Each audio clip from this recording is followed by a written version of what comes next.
2025年6月28日29日に開催された第1回ぐるっと東京湾ウォーキングに参加しました。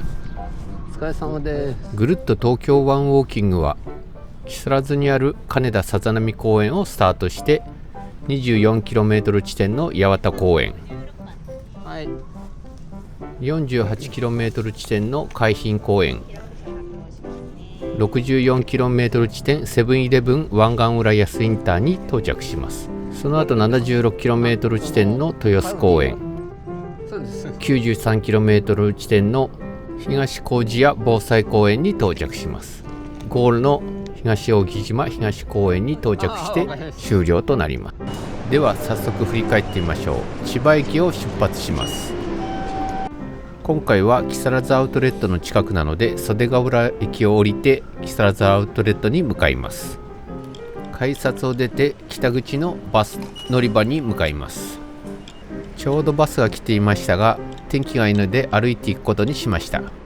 すごい天気がいいので暑くなりそうだと心配しながら向かっています。すごいのどかな田んぼが広がっているところを黙々と歩いていきます。約40分ぐらいで三井アウトレットパーク木更津に到着しました。ちょっと時間が早いので休憩とかトイレとかを済まして会場に向かおうと思います。アウトレットパークも開店前のちょっと静かな雰囲気ですが結構人が来てますね。スタート地点の金田さざ波公園に到着しました。もう受付を開始しているらしいので早速受付の列に並ぶことにしました。暑い中ゼッケンとかをつけて準備をしています。さすがにすごい暑いので汗が滴っています。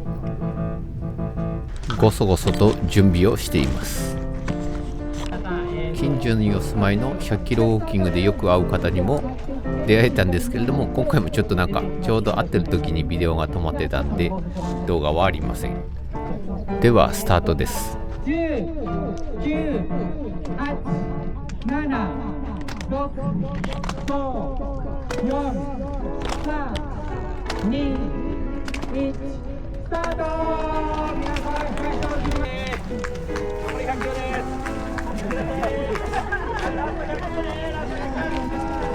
いやー暑い中のウォーキングが始まりました。じゃあ頑張っていきましょう。今回は東京湾ぐるっとなので地元なんですよね。なんでちょっとすごい楽しみにしています。今度は国道16号線に出て16号沿いをしばらく歩くような感じになります。木々が多かったんで涼しいかなと思ってたんですけれども16号沿いはずっと暑かったです。すごい暑くてもう苦しい状態でした。やっと16号沿いを抜けて、コンビニとかがありそうな一般道に入っていきます。海岸寄りの内房線の外側から今度は内房線の踏切を渡って内房線の内側に入って進んでいきます。跨線橋を渡って内房線の外側の方の道路を歩いていくような形になります。ちょっと暑いですよね。もうすごい暑さで苦しい状態に今なっています。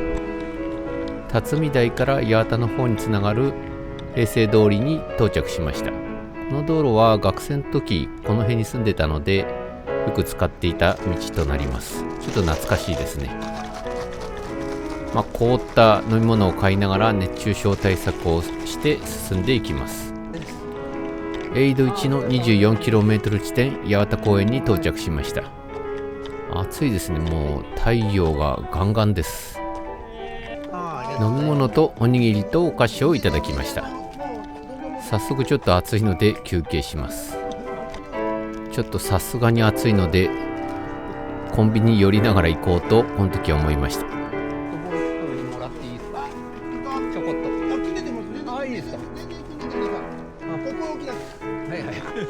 ずうずうしくペットボトルに水をもらおうとお願いしたところいっぱいもらっていいということでいっぱいもらって進むことにしました。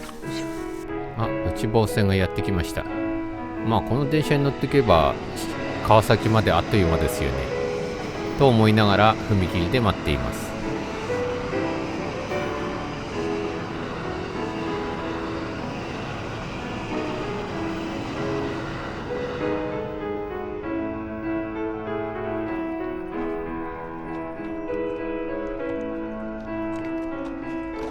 学生の頃通うに使ってた八幡宿駅に到着しました。懐かしいですね。もう全然昔と形が変わっています。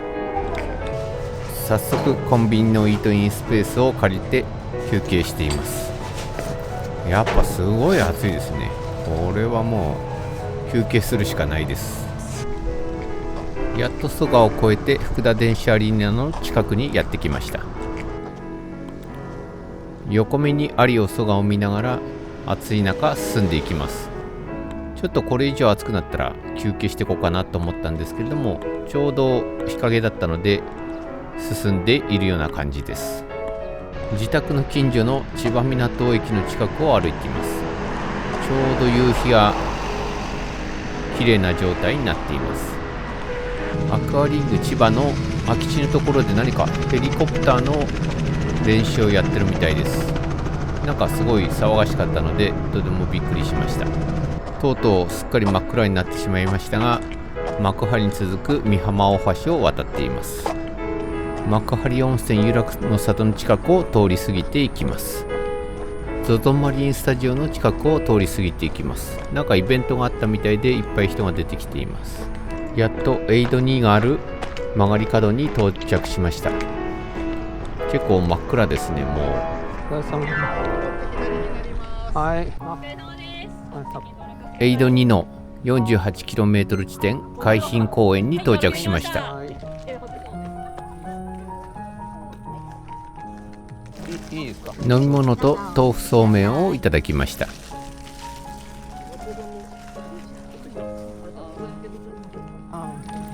またまたペットボトルを満載にして出発しようとしています。街灯がなく真っ暗の中をヘッドライトだけで進んでいます。やっとコンビニを見つけたので、ちょっとコンビニにて調達をしようと思って寄っています。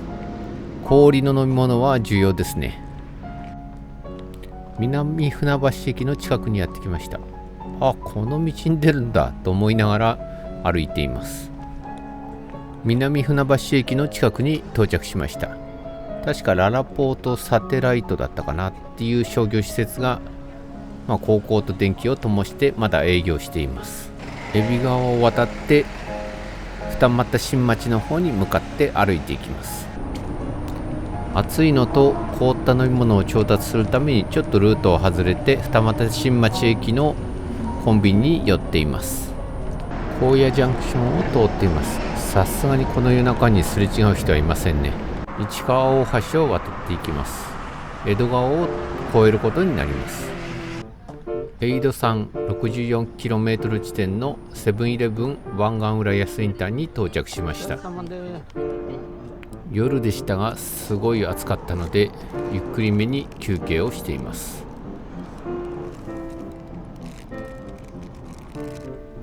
おにぎりとお菓子をもらったので食べています。休憩を終えて出発いたします。やっと65キロを過ぎたんで残り35キロです。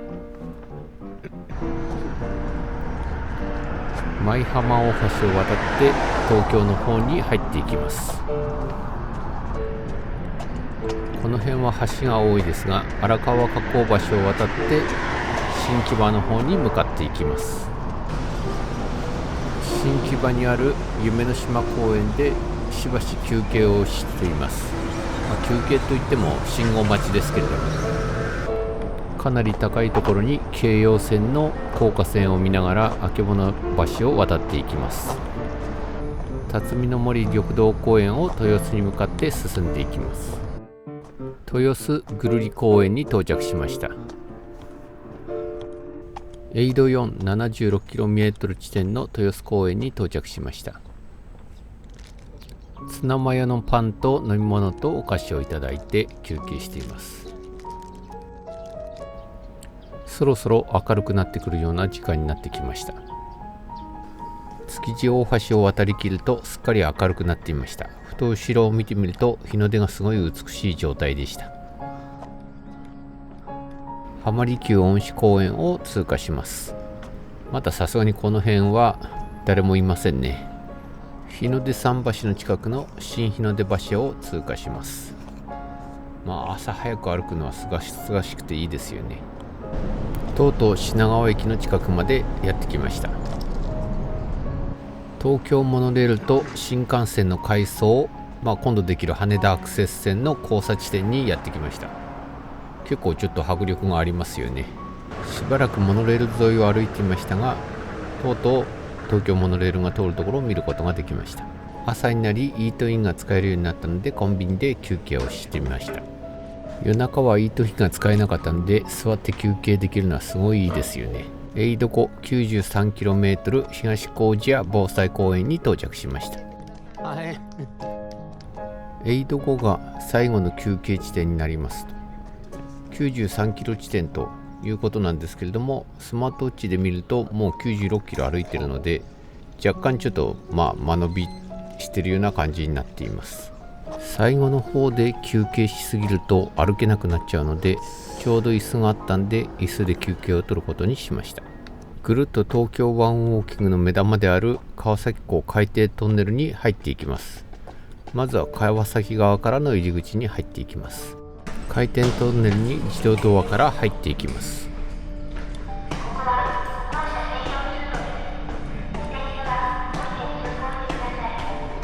ちょっとジメジメした地下道を歩いているような感じです。長いですね、距離が。海底トンネルなので上りの階段もえげつない長さです。東扇島側の出口に到着しました。東扇島東公園の入り口にやってきました。今日はなんかフェスをやってるみたいなので、まっすぐ行くことができず、ちょっと遠回りをしてゴールに進んでいます。分かりにくくなってるので、ちょっと迎えに来てました。ああ、そうなんですか。ちょっとでゴールがあれがひらひらしてるところなので、突き抜けてね、分かりにくいゴールをとても親切に教えていただきました。とうとうゴールに到着しました。東扇島東公園のゴールです。106キロです。お疲れ様です。預けていた荷物を受け取りました。かんぽ賞をいただきました。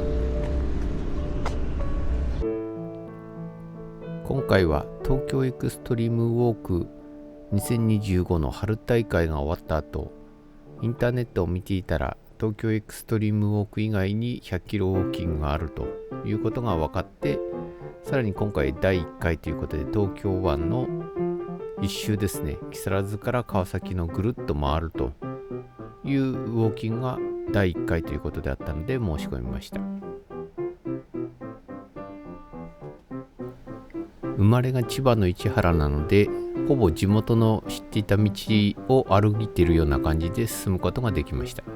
でちょっと残念なことなのは、東京湾ぐるっとという感じなんで、かなり海岸寄りが歩けるかなと思ったんですけれども、そういうわけではなくて、ちょっと海岸からちょっと入ったところの、国道沿いを歩くというような形が大きな流れでした。もうちょっと海岸沿いを見ながら夜景を楽しめながら進められると良かったかなと思います。全体を通じて、天気がとても良かったということで、雨が降らなかったのは良かったんですけれども、気温がすごい高かったので、ちょっとあれですね、水分補給をしながら進んでいかないと熱中症にやられそうな感じで、とてもちょっと辛かったような感じです。